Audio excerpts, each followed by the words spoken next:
My name is Matt Cufflin. I'm the clinical editor for Optometry Today TV, and I'm going to perform a case history on a patient, and we're going to record that in its entirety.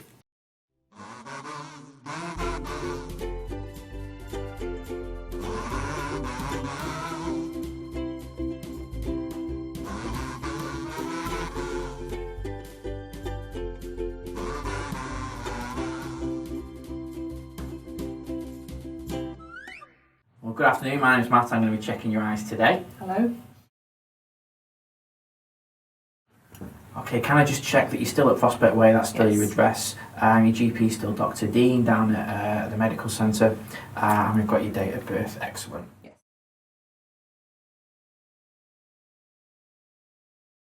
So any particular reason for your visit today, anything bothering you or worrying about your eyes, or is it a routine checkup?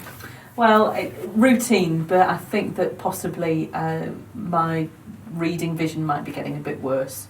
If you encounter any symptoms experienced by your patient, you want to investigate these fully. A very useful acronym is LOFC, which details the procedure to go through.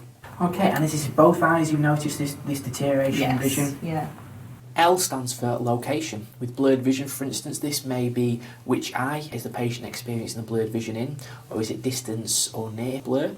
I just can't seem to see small print anymore. How long have you noticed that for? Onset. So when did the patient first notice this problem? How long has it been going on for? Oh, I don't know, probably about the last 2 or 3 months. And is that every time you look at small print, is that worse at certain times of the day? Frequency. How often does it occur? Is blurred vision noticed all the time? Is it just doing specific activities or at certain times of day when the eyes become tired? If the lighting is good, then it's fine. Yeah. But if it's poor light or in the evenings, then I struggle, and I find that I'm having to move things away from myself to read. And when you say you're struggling with your near vision, is that because it's blurred? Is it distorted? Is it ghosting at all? It's parts blurry. missing? It's just blurry. Type. With reduction in vision, that could be distortion, blurred vision, there could be a portion of the vision missing if the patient's experiencing a scotoma. Is it having any particular effect on your way of life at all? Has it stopped you doing any reading or any hobbies that you're struggling with? Effect on lifestyle. Has it had any effect on the patient's lifestyle in terms of have they had to move closer to the front in lectures? Have they had to stop driving because of the problem? No, not particularly. Just some things are just more difficult to read, and I might have to get somebody else to read it for me.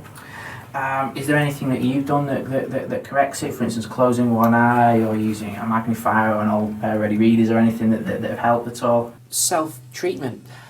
Is there anything that the patient does that alleviates the problem, such as squinting the eyes or covering an eye? Well, I don't have a magnifying glass, and I don't want to give in to the ready readers just yet. And is there anything that's happening along with this? Are you getting headaches, for instance? Are your eyes aching or watering at all? Any associated factors, anything else that's appearing with these symptoms, such as a headache, pain behind the eyes, for instance? I do get eye strain sometimes, and they feel tired and prickly. Okay. Now we've touched on your near vision. How's your distance vision? How do you feel that is? Oh, fine, no problems. Both eyes? Yeah. And other than your distance and near vision, are you having any problems? Do you get any double vision at all? No. Do you get any pain or discomfort in either of your eyes? No, not really. Have you noticed anything floating, flickering, flashing in your vision? I've got floaters, yeah. I've had those for a long time though. Okay, have you noticed any changes in those recently? No, not particularly. And which eye? Is that both eyes? I think it's both eyes, yes. Okay. Do you have a rough estimate of how many of those you're experiencing? No, not really. That's fine, okay. And do you get any headaches at all? Occasionally, but I think that's possibly due to tiredness usually. Okay. And how long have you noticed that for, please? Many years. Any change in that recently Not at all? really, no. Do you have any correction at distance? Do you wear any glasses or contact lenses at all, for instance? No, I don't.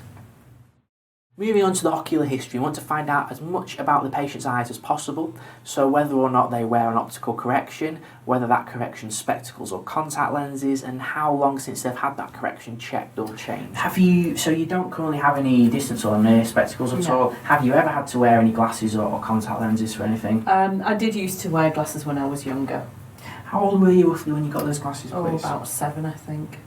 And were they used full-time, part-time? No, they were mainly used for reading and for writing, and And when did we come out of those, please? Probably about, I don't know, 12, something like that. And is that because you got bored with them, or were you advised to stop wearing them, or recommended that you didn't need them anymore? Well, I don't think I didn't feel as though I needed them anymore. Okay. Ever had any infections, any surgery on your eyes? No. Ever had to go and see an eye doctor or a GP because of any eye problems? Not really, no. Ever worn any contact lenses? No. When did you last have your eyes tested, please? It was about a couple of years ago. And where was that, please? That was down at the independent practice. Okay, great, excellent. Now, in your family, any history of any eye problems, any lazy eyes, for instance, squints, blindness, in any of your relatives? No, nothing like that, no. My mum had, what's it called? Is it a PVD? Okay, yeah, A few years ago. Okay. Is there any spectacle wear in the family? Only for reading, really, both my parents. Okay. Is there specifically any glaucoma in any of your relatives? No.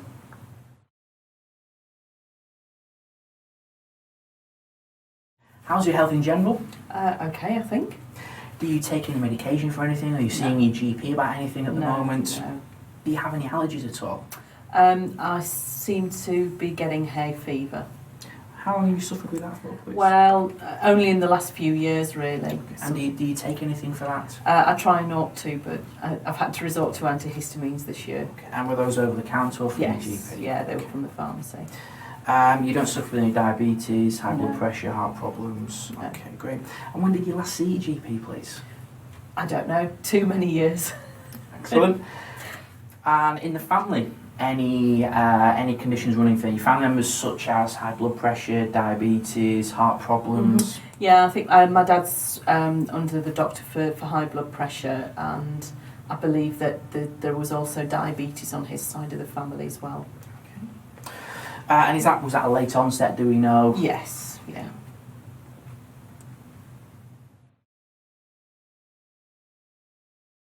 What are your hobbies, please? What sorts of things are you using your eyes for on a regular basis? I like gardening, I like photography, a bit of reading. Are you, apart from the reading which you mentioned earlier, are you struggling with anything else that your eyes are getting in the way of you doing? No, not particularly. Do you use a computer at all? Yes, I do.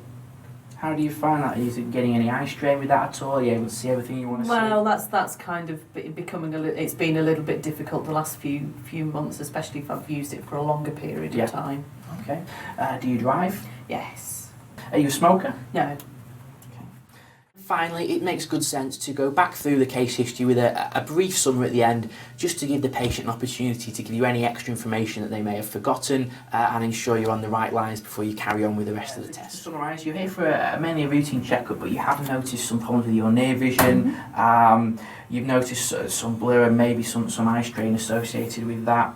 You've got some floaters that are long-standing, and you also have a little bit of occasional headaches. You did wear glasses previously when you were younger, but you've not had to wear those since the age of 12. Your health is fine. You've got no family history of any major problems. There might be a little bit of diabetes possibly back there somewhere, and your eyesight's not affecting any of your hobbies at the moment. No, that's fine. Excellent. Okay, well, let's move on.